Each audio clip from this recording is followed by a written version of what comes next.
MA has been a huge asset to us because it keeps everything all together. We're able to help manage all that and to be able to go through the options on it. So I'm one of many folks that are grateful for it, but also have questions on how it actually operates and how things actually work. The medical loss ratio piece about this and the gift cards that we've already talked about and such, where that actually gets listed and how plans actually file that as medical expenses gets a little iffy in the process. Are there specific things that you could share that you would say we can solve some of this by just not allowing the gaming of the system of how they define these gift cards and things and what they apply for, to be able to make sure people are actually focused in on the healthcare side of things rather than on the free cash side of things? Is that a definitional issue that we need to resolve? And I'm fine with anyone who wants to take that on. I would say I appreciate you pointing out there technically is a limit on what is supposed to be spent for on administrative costs. But I think this is where I'd say that more transparency, to your point, perhaps a better definition on what are administrative costs, what truly are benefit costs, could be very helpful. And then anytime you require that transparency, making sure there are enough audits to verify that folks are completing as intended and not getting creative with how they complete the forms. Okay. Any other suggestions on what that definition could or should be? Thank you for the question. I think about this as really a combination of health and financial expenses. Many people, when they're enrolling in a Medicare plan, do have to make both health and financial trade-offs. And so the question is, how do we make it more transparent to consumers, the all-in cost, the all-in health coverage that they're getting, and whether those dollars come out of Part A or Part B or Part C or Part D with regard to the plan, and which budget allocation I think is secondary to the consumer, but probably very important to the system. Okay. I want to drill down a little bit more on what Senator Cortez Masto was talking about, the advertising. We've got advertising is one thing, things that are coming in online or on the television. It's another issue when I've got seniors that literally every single day get a call. Day after day, they're getting calls on it. That is, they're furious about it, obviously, but again, this is a business that's trying to be able to reach out to potential customers. We also have that we want to be able to maintain the options and the awareness of it. How do we strike a balance on that? Because my seniors are sick of all the calls coming in on it. If I may, our seniors are sick of it too. When we are at public events, they approach us afterward with their phone saying, how do I make it stop? And we ask them, they're on the do not call list. That's not enough. And Ohio also is home to, I think, over 250,000 independent agents that want to do right by their consumers. And that's not where these calls are generated from. It's often the lead agencies and these third parties. And I believe if the plans were held accountable for the actions of those middlemen, those entities, it might curb some of those calls. Okay. What would that accountability look like? I think punishments for the plans, whether it impacts their star rating on the Medicare tool or financial penalties, that would be determined up above. Okay. Let me follow up another question on this. Medicare Advantage, and this takes a little bit off topic on this, but the issue with some of my rural hospitals especially, they're getting more and more frustrated with the denials that happen. Just an automatic, it's going to be denied. So trying to get the pre-authorization in process so that they're not going to have denials, or to be able to have a predictability in the process. What we're seeing is literally in my state, we have some hospitals now that just won't take Medicare Advantage, period. They just cut everybody off and said we can't do it because we can't afford the constant chasing for all the denials. So that is exactly the opposite of what we want to be able to create here. What are you hearing on that, and what are alternatives that you would see?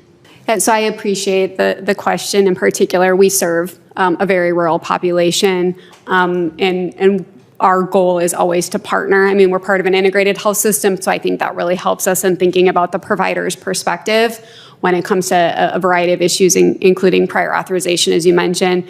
But we spend a lot of time making sure we work closely with our rural facilities. It is absolutely imperative, right, that our seniors can get in for care when they need it, and that we're not putting up unnecessary barriers to necessary care. This is a priority for us to make sure that we're partnering, particularly in those rural areas where there's not a lot of options, so that our seniors can get in for care when they need it. I have breaking news to share with you today. Our federal government has just announced that the U.S. homelessness rate has just increased to the highest reported level. As housing costs soar, state lawmakers are pushing to approve legislation that would benefit low-income households. Some residents may qualify for a check that is worth up to $800.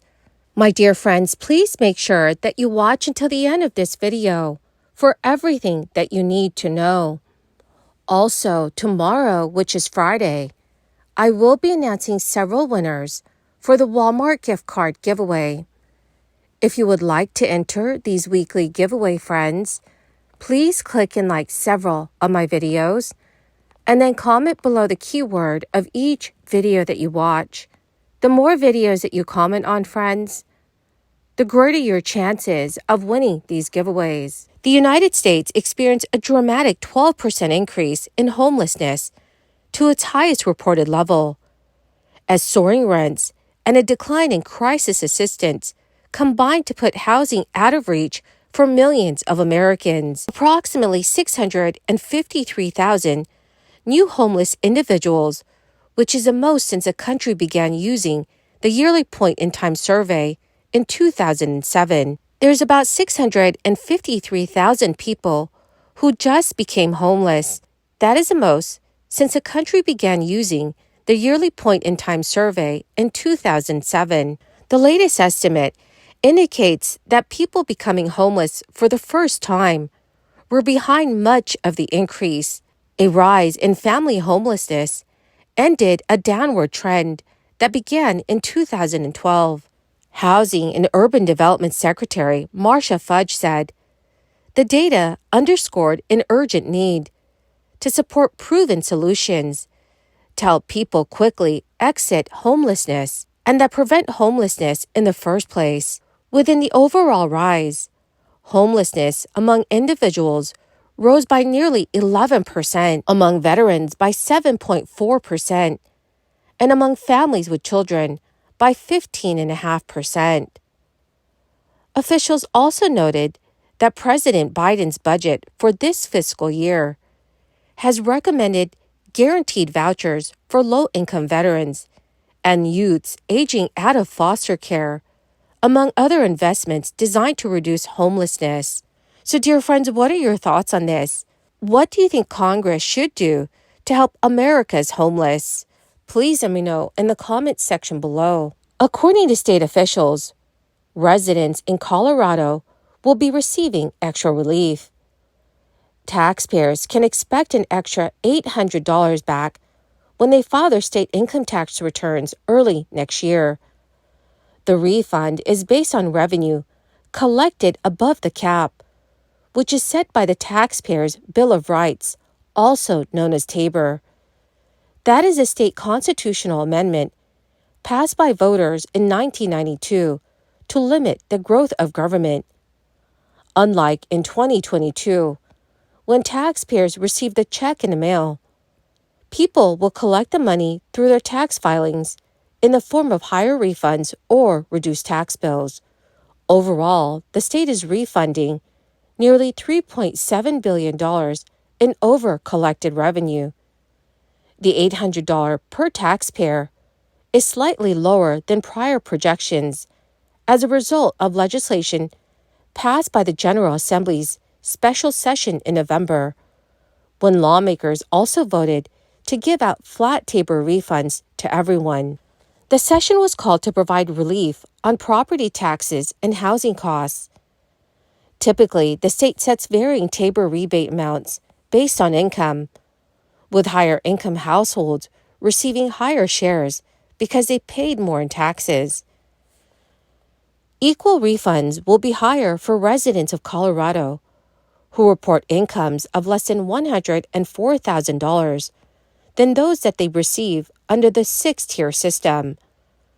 They will net about $250 more for households with less than $51,000 in income and $75 more for those reporting $51,000 to $104,000 in income.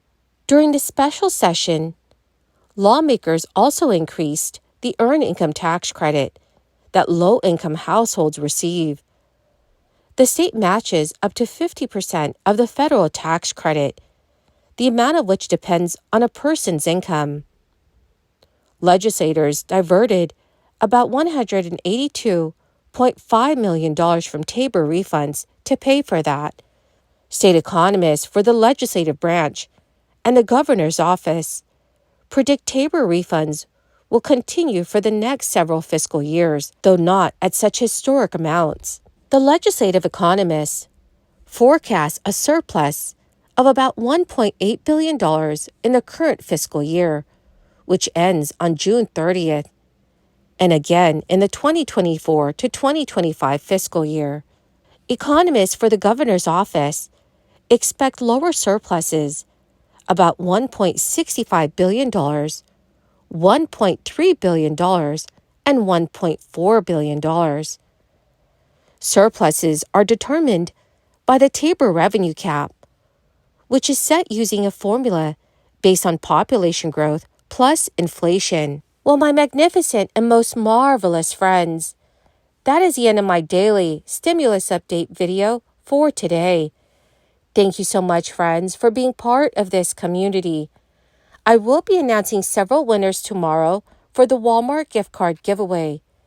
If you would like to enter the weekly giveaway, friends, please click and like several of my videos and then comment the keyword of each video that you watch. The more videos that you comment on, friends, the greater your chances of winning these giveaways. Thank you and have a wonderful and very blessed day.